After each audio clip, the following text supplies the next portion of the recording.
Okay, the question was industrialization strategies and their impact on inequality or income distribution. And income distribution आपको पता है क्या चीज़ है, आपको पता है कितने लोगों के पास कितनी income का proportion है. There are two kinds of measures for social indicators जो हम ज़्यादा use करते हैं. पॉवर्टी में मैं इतना ज़्यादा बिकॉज वो पॉवर्टी लाइन का उसका साथ मसाइल हैं.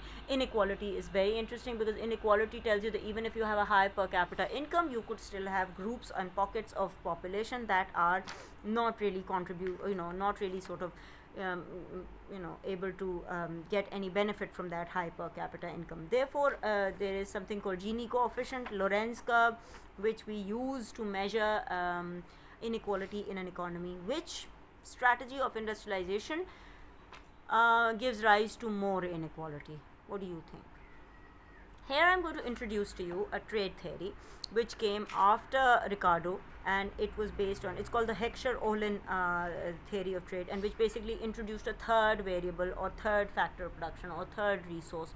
So it's land, labor, capital, and उसमें बड़ा आसानी से कहा कि okay, you can either have goods that are much more capital intensive or you could have goods that are much more land intensive, labor intensive, and land remains the sort of constant in the middle. And clearly जब आपने कोई चीज़ import करनी है तो वो आप वो चीज़ import करोगे जो फैक्टर आपके पास अबंडेंट नहीं है.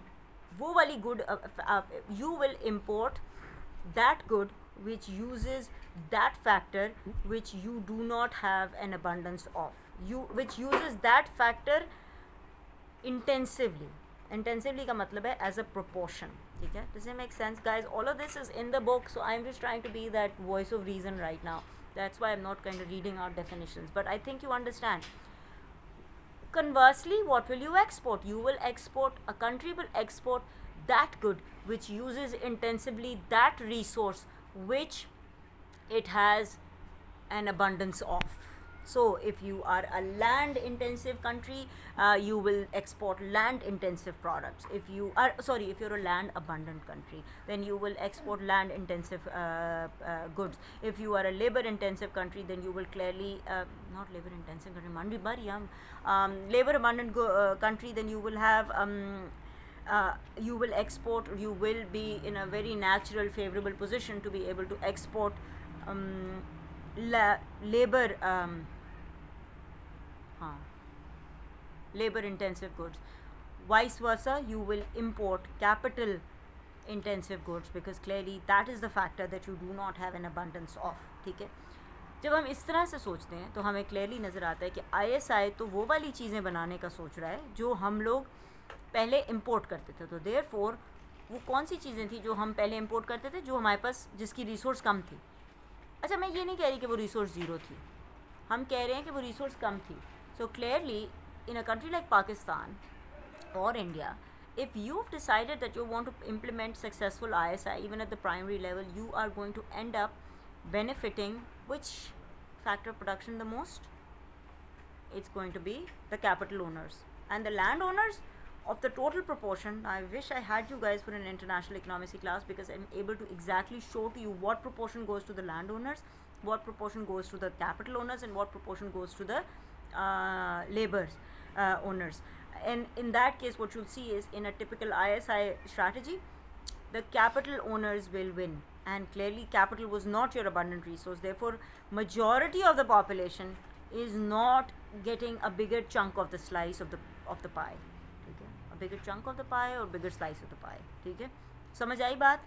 Because this is really interesting. ISI का नुकसान क्या है कि it ends up benefiting a few. That is what basically सारे जो आपका वेस्टर्न प्रोपागेंडा भी लगा है ना अगेंस्ट ISI कि नहीं जी मार्केट्स खोलें, ओपन करें सारा, एंड वो इसी बेसिस पे लगा है कि इट इज़ इनइक्वालिटी को जो है ना वो बढ़ा रहा है. EOI on the other hand clearly uses that factor of production which you have an abundance of. Therefore the bigger slice goes to the bigger lot of population. ठीक है? In that case EOI wins. लेकिन in countries like Thailand and whatnot, when the 1997 East Asian crisis happened, okay, you know what guys, I'm not going to tell you things like this, I'm going to just say it because वो गलत तरीके से हुआ था, उसमें indiscriminate liberalization हुई थी.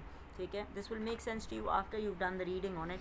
जब उसमें लिबरलाइजेशन उन्होंने खोल दिया ना, बस सारा कुछ खोल दो जी, कुछ नहीं होता, लूट मचा दी उन्होंने, और उस लूट में ना there were vulnerabilities that existed and that led to a lot of inequality eventually, because वो इतनी अच्छी prosper कर रही थी कि जब वो फिर house of cards fell down and you know, so it really led to a lot of devastation, a lot of inequality and unemployment and women definitely, because we've completely established that women are a vulnerable group, so yeah, that was something that happened.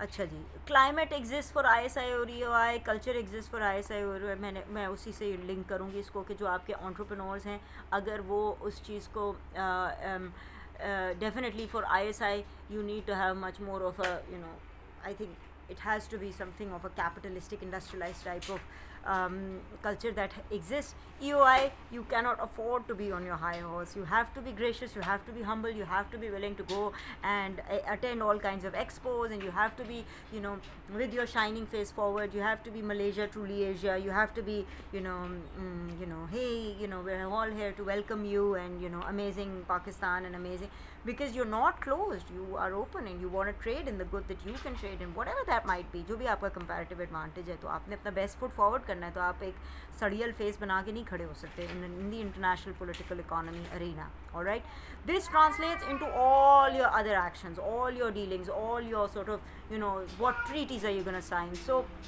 that's, guys, I'm just trying to get you to see something as simple as an industrialization strategy can really decide what your future is going to be like in terms of your economics, in terms of your politics, in terms of your position in the world